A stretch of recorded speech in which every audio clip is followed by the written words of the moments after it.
नमस्कार, मैं हूं श्रवण गुप्ता और आप देख रहे हैं भारत एक्स फैक्टर।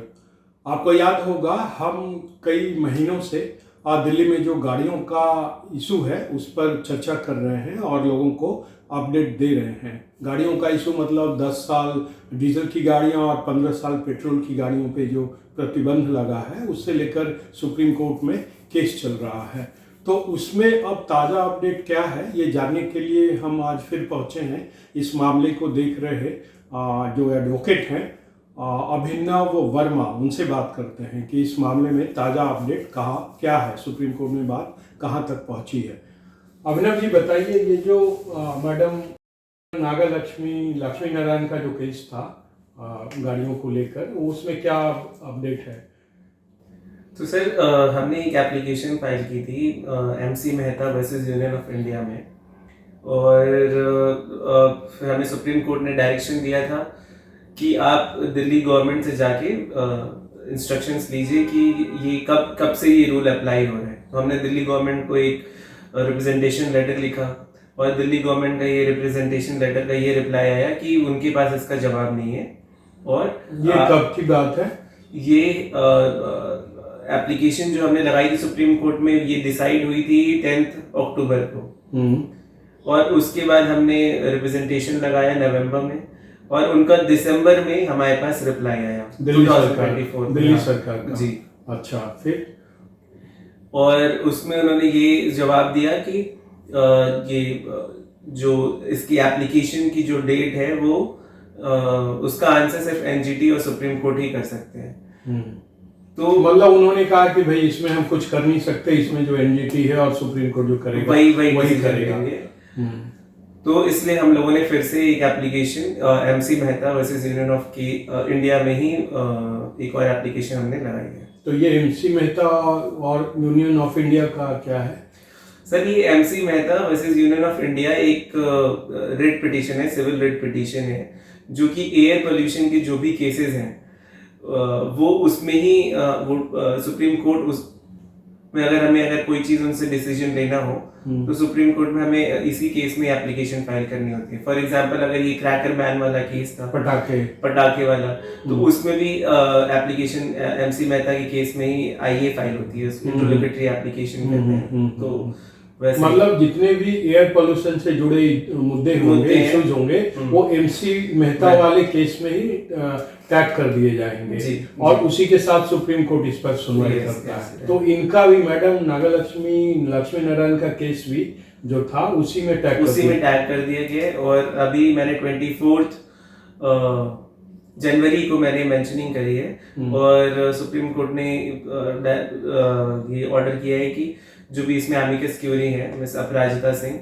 उनको हमें कॉपी सर्व करनी है और फिर वो रजिस्ट्री को बताएंगे कि कौन सी डेट देनी है सुनवाई के लिए। तो ये एमिकस क्यूरी मतलब? एमिकस क्यूरी का मतलब होता है फ्रेंड ऑफ कोर्ट। तो जब भी कोई मैटर होता है जिसमें सुप्रीम कोर्ट को ऐसा लगता है कि उसको एक्सपर्ट्स की एडवाइस चाहिए या फिर रिसर्च चाहिए, तो उसमें एमिकस क्यूरी अपॉइंट करती है कोर्ट। तो इस केस में कौन है एमिकस क्यूरी? इस केस में वैसे तो मिस्टर हरीश साल्वे है, मिस अपराजिता सिंह है सीनियर एडवोकेट, और ऐसे ही बहुत सारे 2-4 और एडवोकेट्स हैं। तो ये लोग क्या करेंगे? ये लोग सजेशन देंगे कोर्ट को कि क्या करना चाहिए on the basis of research data. तो इसमें एमिकस क्यूरी की क्यों जरूरत पड़ गई इस तरह के केस में? क्योंकि सर इसमें ये एयर पोल्यूशन से रिलेटेड केस है, तो इसमें सुप्रीम कोर्ट के पास they are overburden with all the cases. तो अभी सुप्रीम कोर्ट को ये कि वो उनको चाहिए कि एक एक्सपर्ट से भी एक एडवाइस ले कि जो रिसर्च कर सके, जिसके पास टाइम हो, वो सारे पहलुओं को देख के और फिर कोई कंक्लूजन कोर्ट को सजेशन दे पाए। हाँ, लेकिन आपका जो मुद्दा था आपके क्लाइंट का, उसमें तो यही था भाई कि रेट्रोस्पेक्टिव जो है वो नहीं हो सकता। नहीं, ऐसा है सर, इसमें हमारी जो एप्लीकेशन है वो एक बहुत ही लिमिटेड इशू है, जिसमें हम ये बोल रहे हैं कि अगर हमने गाड़ी खरीदी ऑर्डर आने से पहले, मतलब ऑर्डर आया 2015 में NGT का, और 2014 में हमने गाड़ी खरीदी, तो 2014 में हमें गवर्नमेंट ने, ट्रांसपोर्ट डिपार्टमेंट ने हमें 15 साल का रजिस्ट्रेशन दिया तो 2014 से फिर वो उस 15 साल क्या कहते हैं 2029 में खत्म होगा। लेकिन क्योंकि ये ऑर्डर उसके बाद आ गया तो ये उसकी जो डेडलाइन है वो 2024 दिसंबर में खत्म हो गई। तो हम यही कह रहे हैं, जब आपने हमें वैलिड पीरियड दिया 15 साल का और आप फिर अचानक से कोई ऑर्डर पास करके आप उसकी एज घटा के उसको 10 ईयर्स ही कर दिया आपने। और हम ये भी कह रहे हैं कि हमारी गाड़ी अगर पोल्यूशन कर रही होती तो आप ये करते तो वो जस्टिफाइड था, लेकिन हमारी गाड़ी पोल्यूशन कर नहीं रही है और फिर भी आप उसको पहले ही गाड़ी की एज है वो क्राइटेरिया नहीं होना चाहिए बैन का। अगर गाड़ी पोल्यूशन कर रही है, जो भी गाड़ियां पोल्यूशन कर रही हैं उनको आप बैन करिए। हम लोग पोल्यूशन के अगेंस्ट नहीं है। नहीं, लेकिन जो अभी आपने बात कही कि सुप्रीम कोर्ट ने अमिकस क्यूरी के लिए को कहा है कि भाई इनको भेजो एप्लीकेशन, फिर इनसे सजेशन लेके फिर इस पे सुनवाई का कोई डेट देंगे। तो इसमें जब ये मामला वैसे पब्लिक के हिसाब से इतना सिंपल है कि भाई रेट्रोस्पेक्टिव पीछे से कैसे कर सकते हैं, और आपके क्लाइंट का भी मुख्य जो मुद्दा है वो भी यही है, ठीक है ना। तो इसमें फिर अमिकस क्यूरी क्या करेगा? ये कोई ऐसा रॉकेट साइंस तो नहीं है सर। एक्चुअली इसमें जो एमसी मेहता केस है इसमें ऑलरेडी ये पहले से ही अमिकस क्यूरीज अपॉइंटेड है। जो भी एक स्टैंडर्ड ऑपरेटिंग प्रोसीजर है कोर्ट का कि अगर कोई भी एप्लीकेशन हम फाइल करेंगे तो वो पहले अमिकस क्यूरी के पास भी उसकी कॉपीज जाएंगी, वो भी अपने सजेशंस जो है कोर्ट को बताएंगे eight the time of hearing. नहीं तो इसको कैसे लिया जाए, मतलब कि इसके एक्सेस में अब जो है हरीश साल्वी जैसे, मतलब कि कानून की दुनिया में उनका बड़ा नाम है हरीश साल्वे, वो इस पर अपनी राय देंगे, तो इस केस को अब कैसे लिया जाए? तो वो अपने बस सजेशंस देंगे उनको, वो बताएंगे कोर्ट को कि इसके क्या फायदे हो सकते हैं, इसको करने से क्या नुकसान हो सकता है। देखना है कि अमिकस क्यूरी क्या सजेशन देते हैं कोर्ट में। नहीं, लेकिन आप तो इस केस को आर्ग्यू करने वाले हैं ना अपने क्लाइंट की तरफ। Yes sir. तो इसमें फिर आपकी क्या इसमें राय है कि हाँ भाई क्या हमको तो हमारे समझ से तो ये होना चाहिए कि एज को क्राइटेरिया नहीं रखना चाहिए, और जो व्हीकल्स जो पोल्यूशन कर रही हैं उनको बैन करना चाहिए, ना कि जो फिट हैं कार्स, चलने लायक है। यही तो इनजस्टिस है, इसी के लिए हम लोग लड़ाई कर रहे हैं। नहीं तो इसमें नहीं लगता, बहुत लोगों को लगता है पब्लिक को कि भाई इसको तो स्टे कर देना चाहिए, क्योंकि ये तो नाइंसाफी है। तो हमने स्टे के लिए भी हमने एक एप्लीकेशन, और इसमें इतना लंबा वक्त भी नहीं लगना चाहिए। आप इन पे डाटा इकट्ठा करते रहो, आप सुनवाई करते रहो, जो भी चीजें जरूरी है आपको एक फैसले पे पहुंचने के लिए, तो आप तमाम रिसर्च वर्क करो, डाटा इकट्ठा करो। मतलब पब्लिक को परेशान क्यों कर रहे हो आप? इस पे स्टे स्टे की भी एप्लीकेशन हमने लगाई है, उसकी भी हियरिंग होगी। वो कब होगी? वो रजिस्ट्री उसकी डेट देगी। मैंने मेंशनिंग अभी 24 को करी, जैसे मैंने 24 जनवरी को हमने मेंशनिंग करे, और जैसे ही रजिस्ट्री कोई डेट देगी उस दिन हम जाके हियरिंग करेंगे। तो कब लग रहा है, कब वो डेट देने का लग रहा है? फरवरी मार्च में हो जाएगी हियरिंग। तो आपको अलग से डेट दिया जाएगा कि आपके मुद्दे पे इस दिन सुनवाई होगी, सुप्रीम कोर्ट इस दिन सुनेगा, और उसके पहले ये जो एमिकस क्यूरी हैं, जो फ्रेंड ऑफ कोर्ट जिसको कहते हैं, वो अपनी राय देंगे कोर्ट को देंगे। अच्छा, वो at the time of hearing ही बताएंगे कि क्या करना चाहिए, क्योंकि अगर 2015 में अगर ये लॉ आ गया तो ये इम्प्लीमेंटेशन 2005 की काज तक हुई है ना। 2005 की कार पे भी ये अप्लाई हो जाएगा। अगर मान लीजिए 2005 में अगर किसी ने कार खरीदी 15 साल के लिए, उसको वैलिडेशन है, तो ये 2005 की कार उसी दिन बंद हो जानी चाहिए थी, लेकिन उस दिन नहीं हुआ। 2015 में ये जब ऑर्डर आया उस दिन नहीं हुआ, 2018 तक नहीं हुआ।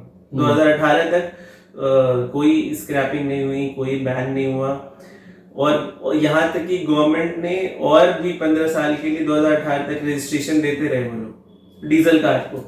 18 में भी देते रहे वो, 16 में भी, 17 में भी वो 15 साल की रजिस्ट्रेशन देते रहे। मतलब 3 साल ऐसे ही चलता रहा। पीछे की गाड़ी को भी जो है ये 15 से 18 के बीच करते रहे जो है। मतलब उस समय भी जो नई गाड़ियां खरीदी गई उसमें भी 15 साल का उनको रजिस्ट्रेशन मिला। अच्छा, बहुत सारे लोग ये भी पूछते हैं कि भाई जनता तो दिल्ली की है, दिल्ली एनसीआर की है, और दिल्ली सरकार ने इस पर कोई क्यों नहीं स्टैंड लिया? कि भाई हमारी जनता है, इसको कोर्ट जो से कहा कि भाई इन्हें ये स्टे कर दिया जाए, कि ये भी बहुत सिंपल सा सवाल है जो लोगों के मन में उठता है। हाँ, ये दिल्ली गवर्नमेंट को अगर और जब आपकी भी हमने जो क्लाइंट है वो भी तो दिल्ली की हैं, वो भी तो दिल्ली की वोटर हैं, दिल्ली के इसका की नागरिक आपकी है। बात सही है कि दिल्ली गवर्नमेंट को अगर उनको इस चीज पे कंफ्यूजन थी कि कब से इम्प्लीमेंट करना है, जब उनके पास इस चीज का आंसर नहीं है, तो जिस समय वो अप्लाई कर रहे थे उस समय ही उनको पूछना चाहिए था, क्लैरिफिकेशन लेना चाहिए सुप्रीम कोर्ट से। तो ये फेलियर है दिल्ली गवर्नमेंट के पार्ट पे कि उन्होंने क्लैरिफिकेशन नहीं लिया कि इसको पीछे रेट्रोस्पेक्टिवली अप्लाई करना है या प्रोस्पेक्टिवली अप्लाई करना है। बस उनको एक जिम्मेदार गवर्नमेंट होने के नाते पूछना चाहिए था। उन्होंने किया नहीं और सीधा जो है लागू कर दिया जो एनजीटी ने कहा था और गाड़ियां उठानी शुरू कर दी। इसमें आपको इस सेंट्रल गवर्नमेंट की भी भूमिका देखते हैं, ministry of road and transport and highways जो है? सर उसमें सेंट्रल गवर्नमेंट के लिए ऑर्डर था नहीं सुप्रीम कोर्ट का और एनजीटी का। इसमें उन लोगों ने स्टेट गवर्नमेंट को ही डायरेक्शन दी थी। स्टेट गवर्नमेंट में तो दिल्ली सरकार, दिल्ली गवर्नमेंट को। ओके, तो सेंट्रल गवर्नमेंट सीधा नहीं जा सकती? हाँ, इसमें तो इन्वॉल्व नहीं है सेंट्रल गवर्नमेंट, और ना ही सेंट्रल गवर्नमेंट के कोई नोटिफिकेशन आए हैं कि ऐसे गाड़ियों को बैन कर दिया जाए 10 इयर्स से, कोई भी डीजल कार को 10 इयर्स पे ही बैन कर दिया जाए जिनको पहले से रजिस्ट्रेशन 15 इयर्स का मिला हुआ है। हाँ, मतलब ऐसा कोई नोटिफिकेशन नहीं आया। ओके, मतलब ऑर्डर आया एनजीटी का, सुप्रीम कोर्ट ने कहा लागू करने के लिए दिल्ली सरकार को, और दिल्ली सरकार ने बिना अपनी जनता के हित में सोचे बगैर उसको लागू कर दिया, यही है। तक ऐसे ही लंबा चलेगा या आपको लगता है कि जब भी सुप्रीम कोर्ट अब सुन बैठेगा, जब भी सुनेगी, जब भी हियरिंग होगी उसी दिन क्लैरिफाई हो जाएगा, मतलब ये ज्यादा लंबा नहीं चलेगा। तो ये थे एडवोकेट अभिनव वर्मा। तो आपको अपडेट मिल गया होगा इस मुद्दे पर। आप जब भी अगली सुनवाई होती है तो डेट मिलता है, तब फिर हम आपके पास आएंगे। तब तक के लिए हमें आज्ञा दीजिए। नमस्कार।